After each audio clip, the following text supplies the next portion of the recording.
Olá, sejam bem-vindos novamente. Hoje e agora estou aqui com a Joyce, que está encerrando as palestras do dia no VEST 360. A Joyce Peruzzi, ela é médica veterinária, pós-graduada em etologia, presidente da Associação Brasileira de Comportamento... Vice-presidente comportamento animal. Medicina veterinária comportamental.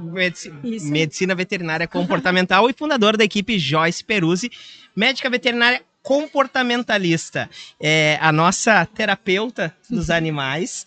Conte para nós, Joyce, como é que foi o papo hoje? Tu conversou um pouco sobre os animais idosos, sobre o cãozinho idoso e como manejar ele. Como é que foi essa conversa que tu teve hoje na palestra com a turma? Bom, primeiro eu acho que o tema é sempre muito acertado, porque a gente vai atender cada vez mais cães idosos, né? Cães e gatos, a minha palestra foi específica de cães, então eu vou falar só cães.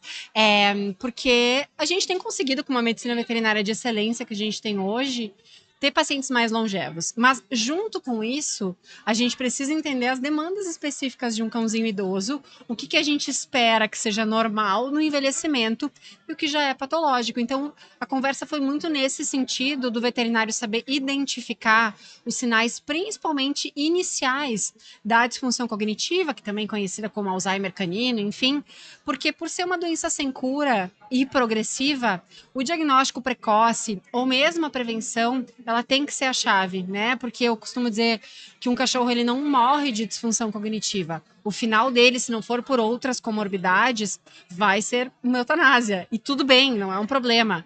Mas a questão é que às vezes a gente espera muito tempo para pensar em tratar, em trazer para a rotina desse animal atividades, né? E com isso a gente realmente não vai ter muitas ferramentas. Se a gente esperar tanto tempo, a gente não tem muita ferramenta. Também, né? E prevenção, exatamente. Porque eu vejo, assim, até quando a gente preparava a grade, conversava e tive essa mesma conversa com o Charles, que me bate muito a frase do professor Hélio Altran falando que envelhecer não é doença. Não é doença. Doença é envelhecer doente. Exatamente. Né? E o veterinário clínico que a gente vê hoje, os dados da indústria, legal, 24% dos cães têm acima de 7 anos. Né? Como é que eu manejo para o clínico para esse paciente sênior, desde aquele quando ele faz 7 anos, o que eu tenho que fazer? E aí quando ele desenvolve a disfunção cognitiva, e se realmente é uma disfunção cognitiva, exatamente. Como é que ele deve agir, conversar com o tutor, porque nós estamos falando de um paciente que é visto como filho. Exato. Né? E só chegou nessa idade porque teve um cuidado excelente, né? E aí, como é que ele vai agir e para trazer a adesão também do tutor para dentro, claro. né? Eu acho que esse ponto dessa conversa inicial, né, o que eu trouxe, que é um questionário que a gente aplica como tutor, a partir do momento em que o animal passa a ser considerado idoso, aí tem muita relação com o porte do animal, né, mas enfim, ele é interessante porque ele já traz, além de poder fazer um diagnóstico precoce, ele traz um alerta para o tutor, de que aqueles sintomas são sintomas de que algo não vai bem. E quando esse sintoma aparecer, ele traz para o veterinário. A partir do momento que o veterinário atender, ele vai pensar nos possíveis diagnósticos diferenciais e, tendo diagnosticado ou não a disfunção cognitiva, poder fazer intervenções não farmacológicas e farmacológicas. A gente, como veterinário, tende a focar muito nas intervenções farmacológicas e esquecer que tem todo o resto. Então, para um paciente idoso, pensa um filhote, tá? Quando a gente recebe um filhote de cachorro em casa, a gente tem que mudar o nosso ambiente inteiro. A gente tem que adaptar para ele não comer fio, tem que adaptar para ele não fazer uma... Ai, como é que chama nos móveis? Fazer uma customização dos móveis.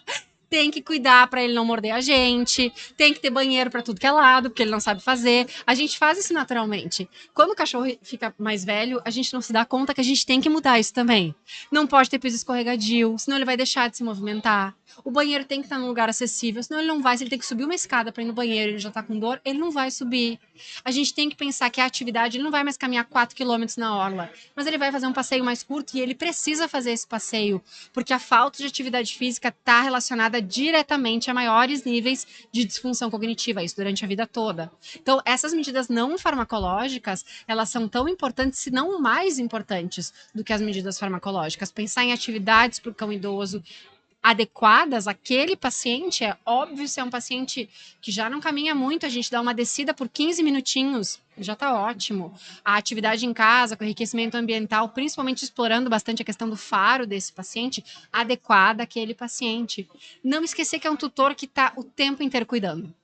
O tutor do cão idoso, ele está o tempo inteiro cuidando, ainda mais tem disfunção cognitiva. Então, a gente precisa também reservar nessa rotina momentos prazerosos para esse tutor, para que não seja só cuidado, mandar fazer remédio, levar para fazer exames, levar para fazer não sei o quê. Então, eu acho que quando a gente... E eu até falei isso na palestra, né? Eu tive muitos cães idosos, adotados idosos e que envelheceram comigo. É mais fácil, por isso, eu me colocar no lugar do tutor. Assim como quem teve filhotes destruidores, talvez seja mais fácil se colocar nos pés de quem tem um filhote em casa. Mas isso ajuda muito a gente ter essa empatia e entender que tu não vai chegar e vai dar uma prescrição, toma e vai embora. É como que é a rotina desse animal. Eu falei até, uma consulta com um idoso que dura menos de 1 hora, a pessoa está fazendo algo errado. Porque quais são as comorbidades? O que ele está tomando? Isso em toda consulta com paciente idoso eu pergunto. Mesmo que eu tenha atendido ele 1 mês atrás, quais medicações ele está tomando agora? Em que horário? Até para a gente começar a entender o que está fazendo aí, se tem alguma medicação que não poderia estar, que não precisaria estar, como que esse tutor está fazendo. Dar essa medicação.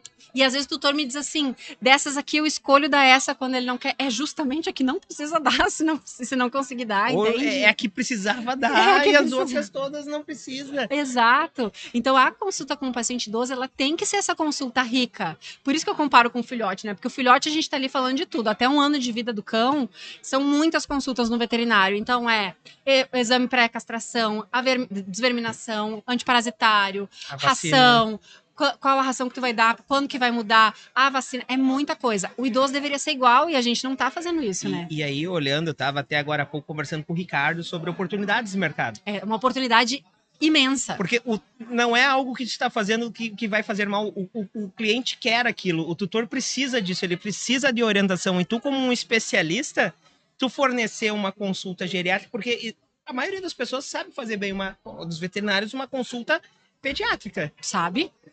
E por que eu não vou conversar e aderir aquele tutor para ele deixar mais perto de mim aquele tutor e com isso eu trazer os outros especialistas, porque certamente vai precisar... Milhões de comorbidades, né? De comorbidades, mas tu ser o maestro daquela orquestra. Com certeza. E eu vejo muito esse hoje e a necessidade no futuro da medicina veterinária de bons clínicos gerais que consigam tocar esses múltiplos profissionais da qual o paciente vai estar lidando, né? É fundamental. Na verdade, eu não sou clínica geral, eu trabalho só com comportamento.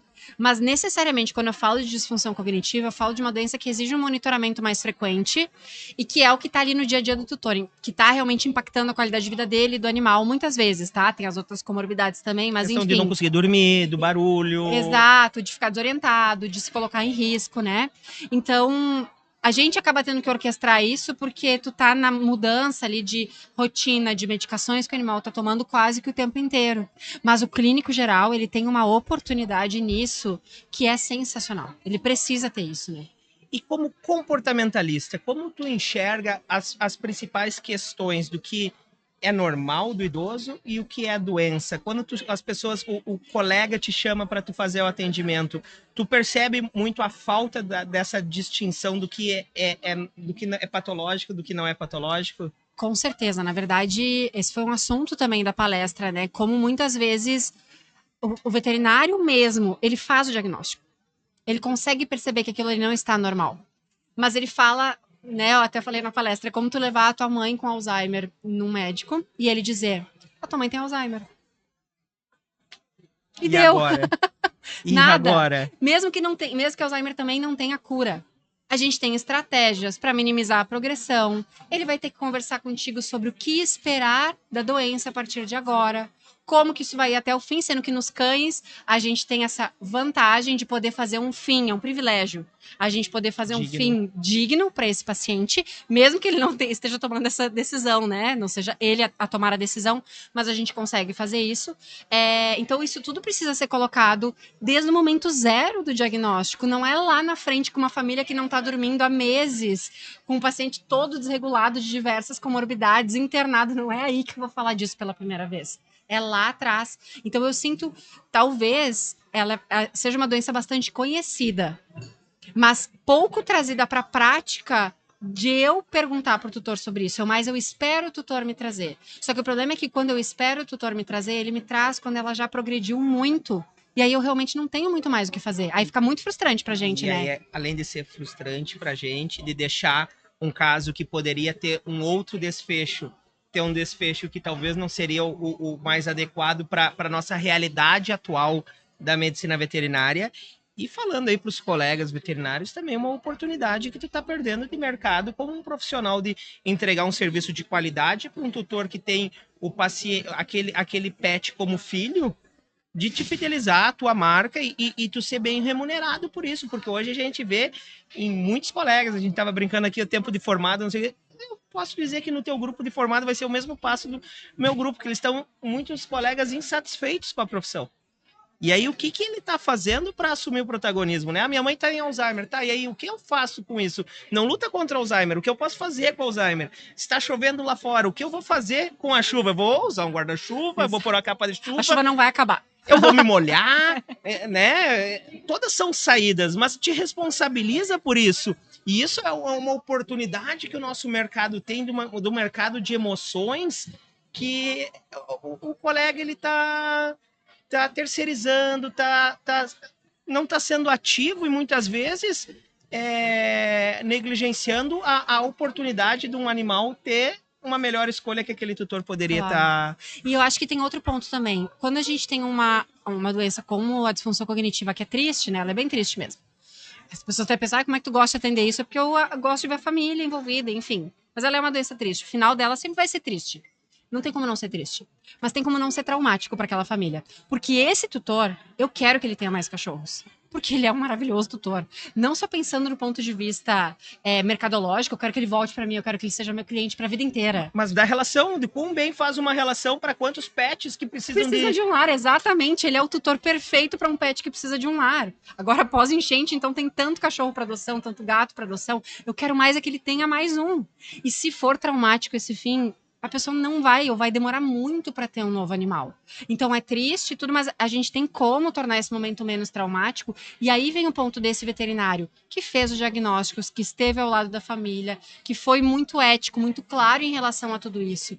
Quando essa família tiver um novo animal, ela não vai pensar duas vezes em quem vai ser o veterinário que vai acompanhar ela. Então, isso que é importante entender também. Além desse ponto de vista do cuidado, ali o que tu tem? Tu vira realmente um veterinário da família e para a família toda, além né? do impacto que tu tem como um veterinário que vai causar o que todos amam os animais e melhorar a vida deles e daqueles que vão precisar de um novo tutor, de uma fidelização tua, como tu assumindo uma responsabilidade e um protagonismo que é o papel do veterinário, né? Ele precisa se empoderar disso, né, Joyce? Queria muito te agradecer pelo papo, te agradecer pela palestra. Falei aqui com a Joyce Peruzzi, falamos um pouco sobre os animais idosos, os cachorrinhos idosos. E queria agradecer vocês que estavam aqui conosco. Amanhã a gente tem mais VET 360 e vocês podem ver esse vídeo quando vocês quiserem aqui no nosso podcast da FEIPET. Tá bom? Tchau, tchau. Obrigada.